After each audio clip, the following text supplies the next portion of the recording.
Эдийн засгийн чуулган сургамж, сорилт, шийдэл гэсэн уран дээр зохион байгуулагдж байгаа болохоор ерөнхий сайд сайхан бэлэг чуулганы нээж хэлсэн үгээч дээрх сэдвтэ уялдуулжээ.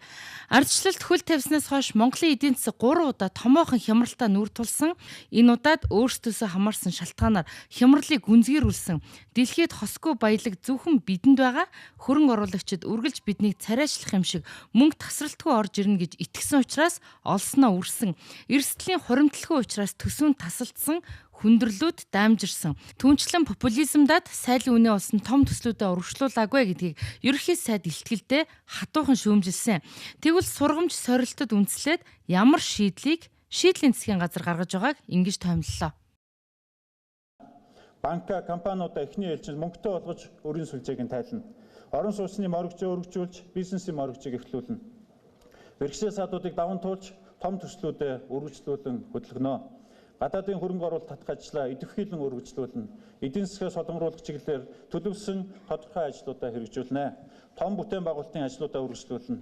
Эрдэнэс Монгол компаниудаар суурилсан Тимашек загварын шинэ бүтцэн шилжин баялагын сангаа бий болгож баялагын эзэн Монгол хүнтэйгээ холбоно. Дэлхийн болон бүс нутгийн эдийн засгийн төлөв сэдвээр үргэлжилсэн нэгдсэн хуралдаанд оролцсон олон улсын санхүүгийн корпорацийн Зүүн Аз номхон далайн бүсийн захирал Вивек Патакийн онцлсноор Монголын эдийн засаг яг одоо доод зэгтээ тулж унаад байна. Гэхдээ оюу толгойн далд уурхайн ажил жигдрээд ирвэл 2017 оноос сэргэнэ гэсэн дүгнэлтийг хийсэн бол бусад судлаач эдийн засгчдын байр суурийг ч бид сонирхлоо.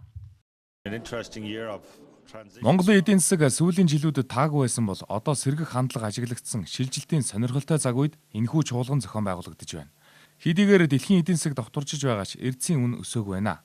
Харин Монгол улсын хувьд оюу толгойн далд уурхайн үйл ажиллагаа эрчимжүүл гадаадын хөрөнгө оруулалт сэргэх дүр зурагтай байгаа юм.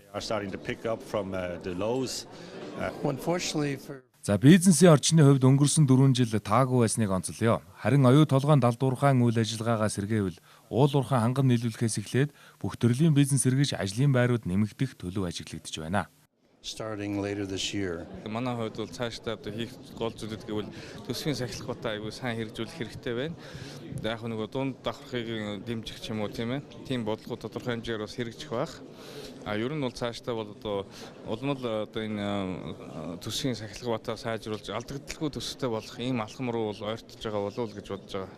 Бидний өнгөрсөн саяхан энэ тулж өнгөрсөн сургамжууд ганц эрсдлийн түүхэд буюу нэг төрлийн бүтээгдэхүүн дээр тулгуурсан эдийн засаг гадаа зах зээлээс маш их хамааралтай савлгаатай байна гэдэг бол маш тод харуулж байна. Тэгэхээр цаашдын шийдэл бол бид эдийн засгийн тогтвортой болох тэр арга замыг олж. Тэгэхээр нөгөө эдийн засгийн төрөлжлөлийн тухай ярих гэж байна тийм ээ. Тэгэхээр хөгжлийн бодлогод бол бидний гол тавьж байгаа зорилт бол уул уурхайн салбартаа одоо дүүцгүүч гэх юм уу шинэ салбарыг илүү төлхөө хөгжүүлэх зорилт тавьж.